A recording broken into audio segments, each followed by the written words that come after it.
Salut les Wheelers Pro! Cette vidéo est la suite de celle sur la review de la Begaudet RS. Si vous ne l'avez pas encore vue, je vous mets le lien ici. Alors Olivier, le propriétaire de cette RS, m'a demandé quelques personnalisations. Et on va en profiter pour améliorer l'étanchéité et le bruit du ventilateur. Allez, c'est parti! On commence par l'extérieur. Alors, remplacement du pneu d'origine CST C1488-6 par un pneu cross CST C186-275-14 4PR.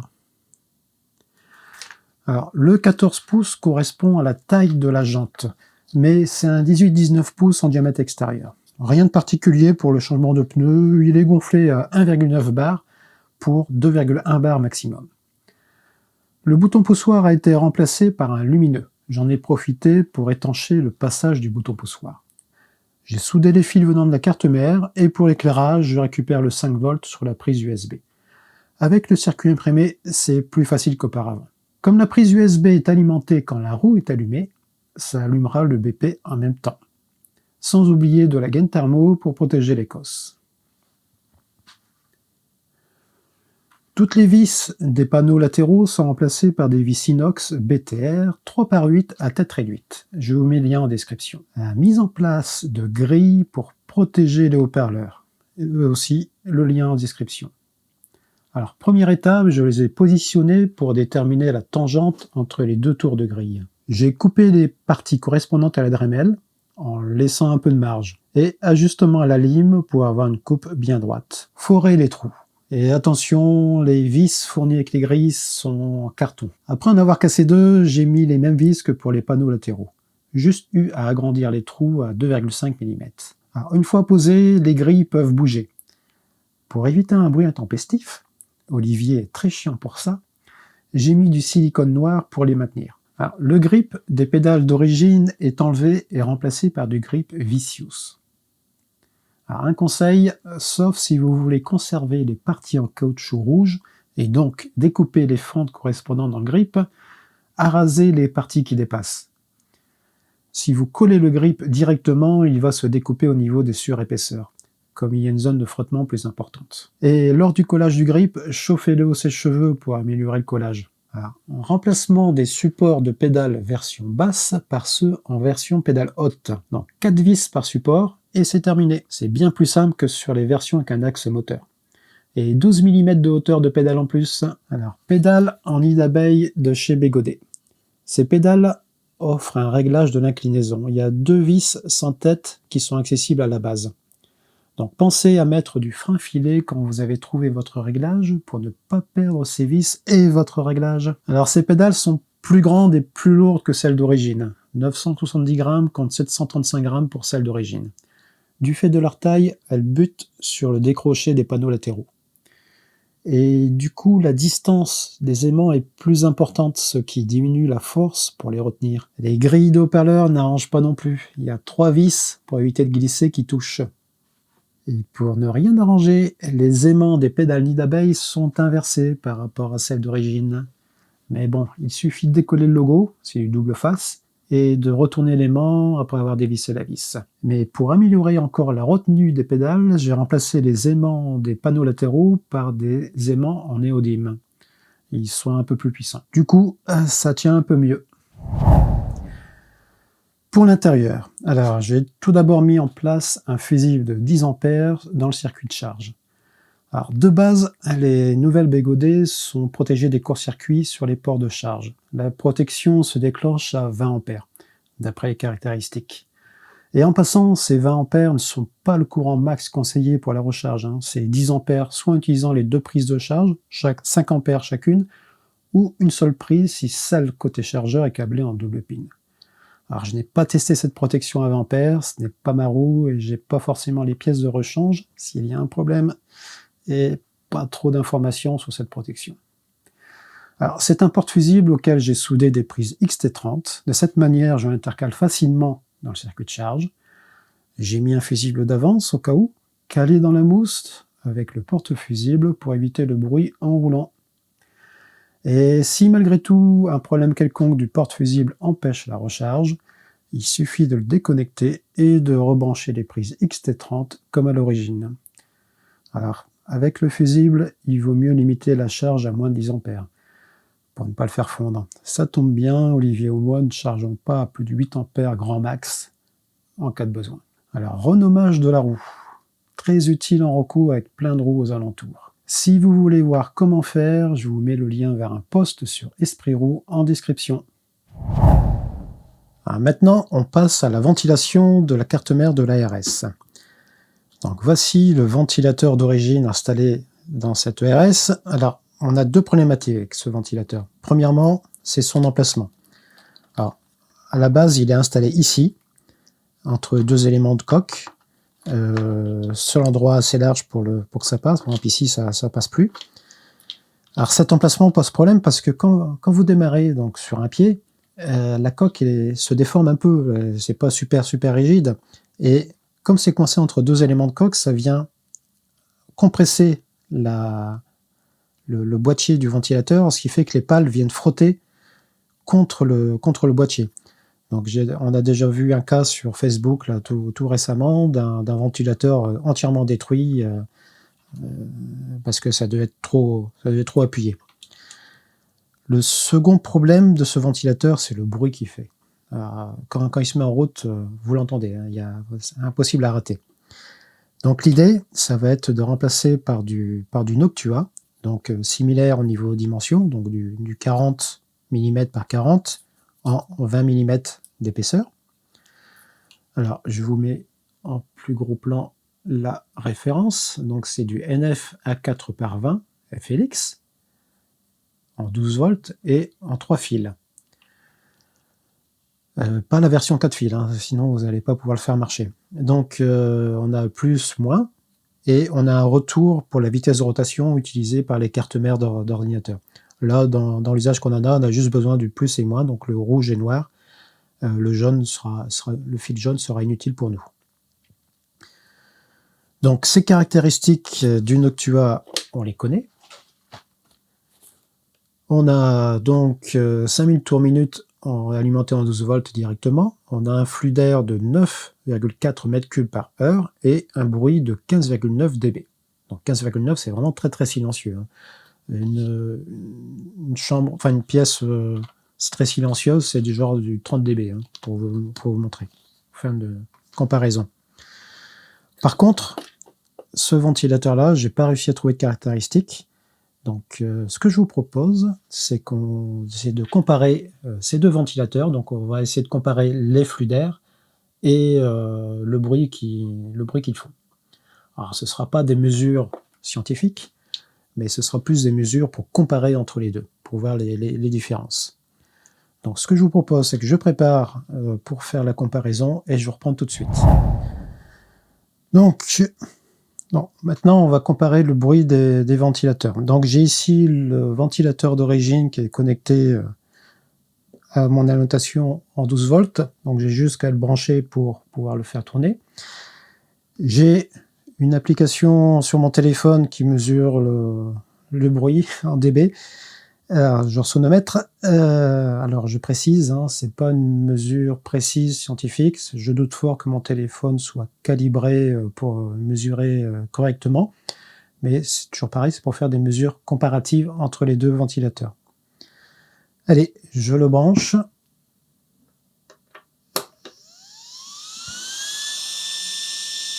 Je reset la mesure.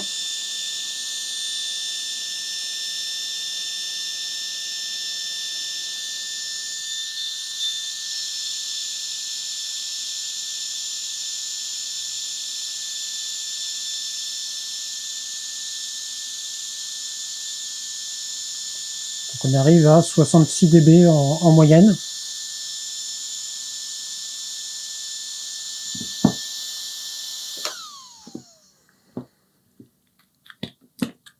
On passe au Noctua. Allez, je reset la mesure.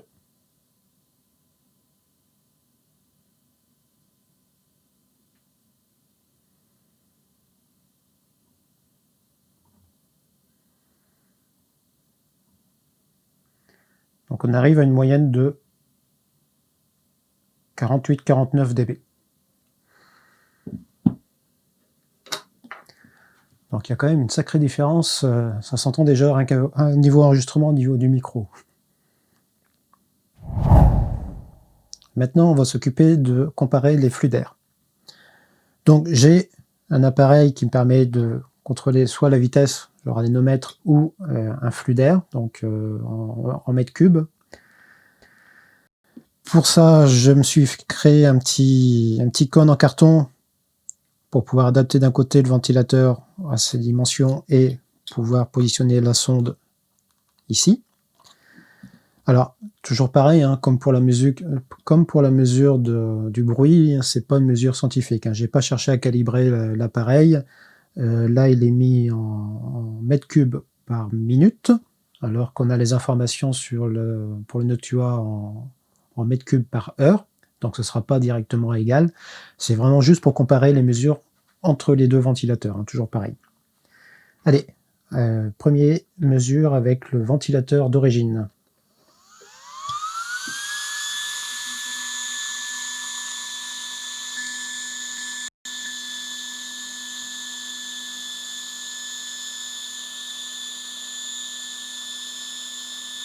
Là, on arrive à 37.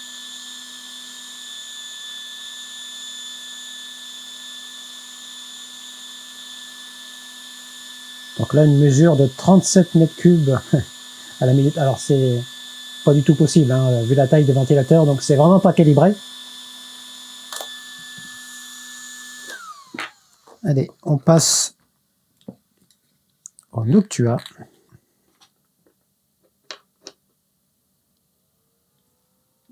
Ah, quand même beaucoup plus silencieux, hein.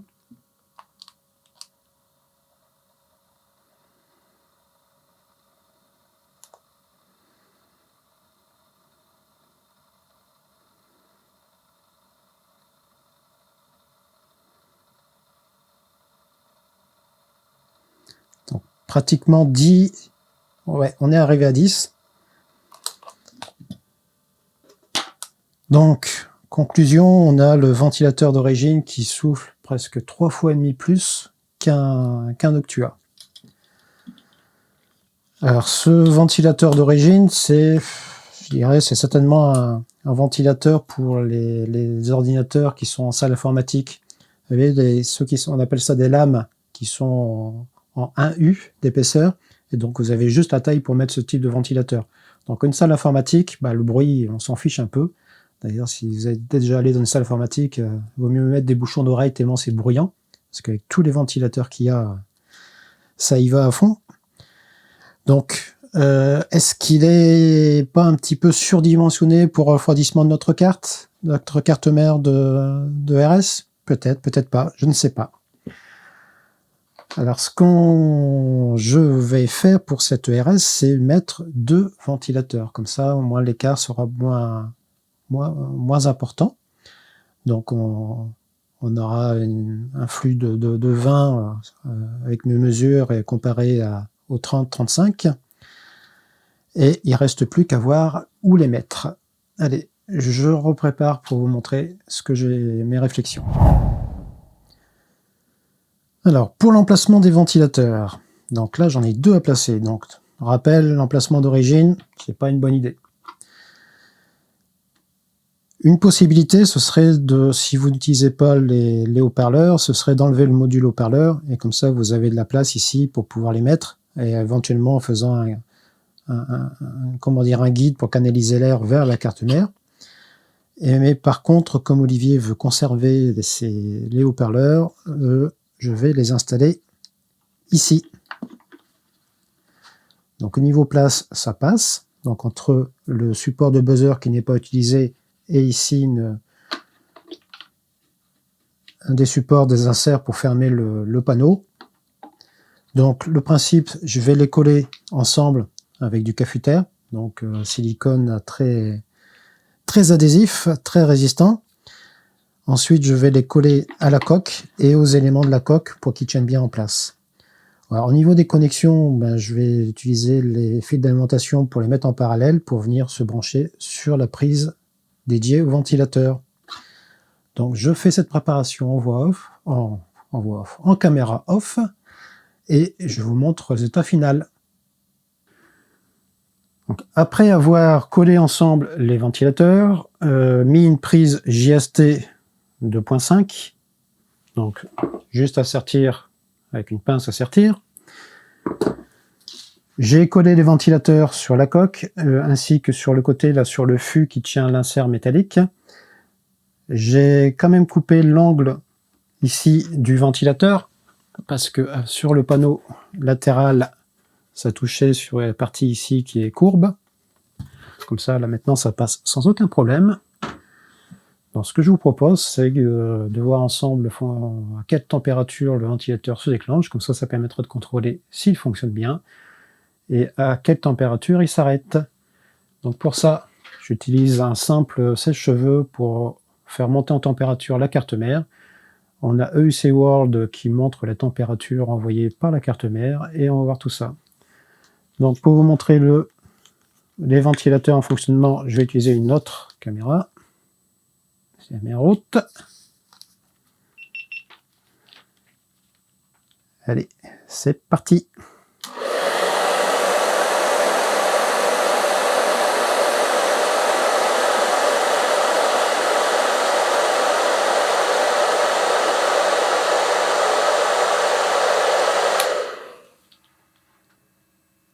Donc les ventilateurs se déclenchent à 40 degrés.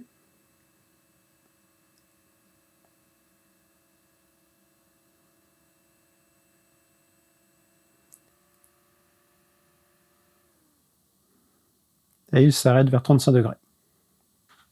Alors, est-ce que ces ventilateurs vont être suffisants pour refroidir efficacement la carte mère? Ça, on va voir à l'usage.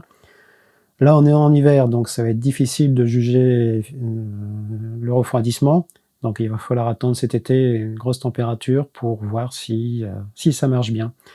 Donc, sachant que c'est pas définitif forcément, si jamais on s'aperçoit que c'est pas suffisant, on pourra toujours, par exemple, remettre l'ancien ventilateur, mais à cet emplacement-là, plutôt que de le mettre là, ça évitera qu'il se casse. On aura le bruit en plus, mais bon, si ça peut permettre d'avoir un refroidissement plus efficace. Enfin, résultat des courses, on verra. Pour le haut de la coque, au remontage, j'ai mis du silicone, du ruban adhésif entre la jonction des demi-coques dans le passage de roue. Comme le moteur peut être démonté en glissant la coque, ce n'est pas gênant comme sur les anciens modèles. Une entrée d'eau possible et le passage du câble moteur au niveau des supports de pédale. Donc j'ai réalisé un gabarit en carton du trou du moteur pour pouvoir découper dans une plaque de plastique 2 pièces que j'ai ajustée, percer l'une d'elles pour le passage du câble moteur et coller au cafutaire. De cette manière, il ne devrait pas y avoir d'accumulation de saleté et l'eau ne devrait pas pouvoir passer dans la coque. Alors, j'ai aussi mis de la mousse dans les passages de câbles utilisés pour le démontage du moteur. Et c'est facile à enlever. Pour les panneaux latéraux, les trous DHP, du buzzer et du logo sont aussi des sources d'entrée d'eau possibles. Alors, 2 versions pour l'étanchéité.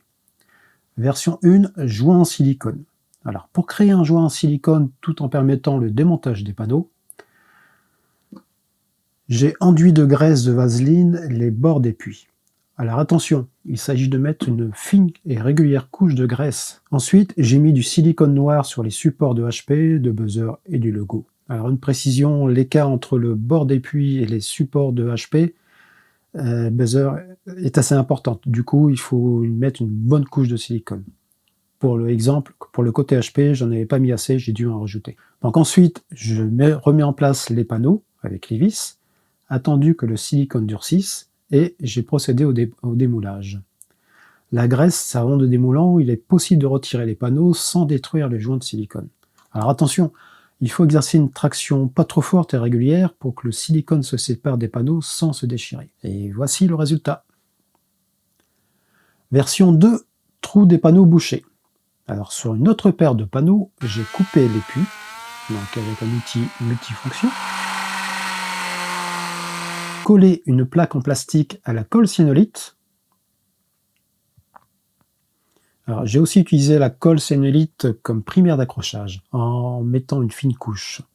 Alors, l'époxy ne colle pas super bien sur le plastique des coques bégodées. Pour remplir les trous, j'utilise de la résine époxy, avec un colorant noir prévu pour. On mélange les composants, en général une part de résine et une demi-part pour le durcisseur.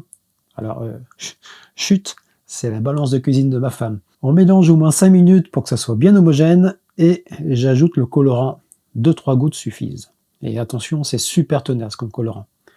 Et on mélange encore. Alors, les panneaux sont posés bien à l'horizontale, vérifié avec des niveaux à bulles, et on coule délicatement la résine. Pour les trous du bas, j'ai rempli entièrement avec la résine colorée. Alors attention de ne pas en mettre trop. Si vous essayez d'atteindre exactement le bord, la résine risque de se répandre sur la surface du panneau. Pour les trous du haut, j'ai rempli à moitié avec la résine colorée, attendu qu'elle durcisse 48 heures environ, collé un sticker et coulé de la résine transparente par-dessus. Sympa le résultat, non ?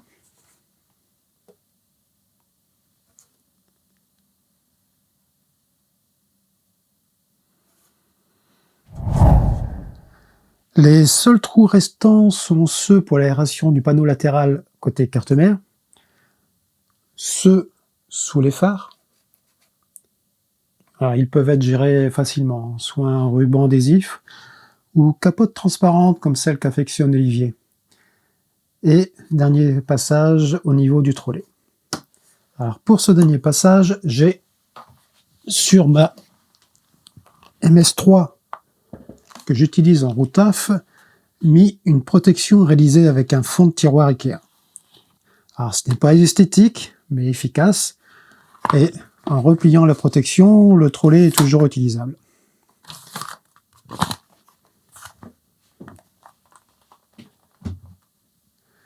Alors concernant les roulements à billes qui semblaient être une faiblesse sur les premiers batchs, on ne les a pas remplacés. Vu le prix dû à leur taille, on verra plus tard s'ils lâchent.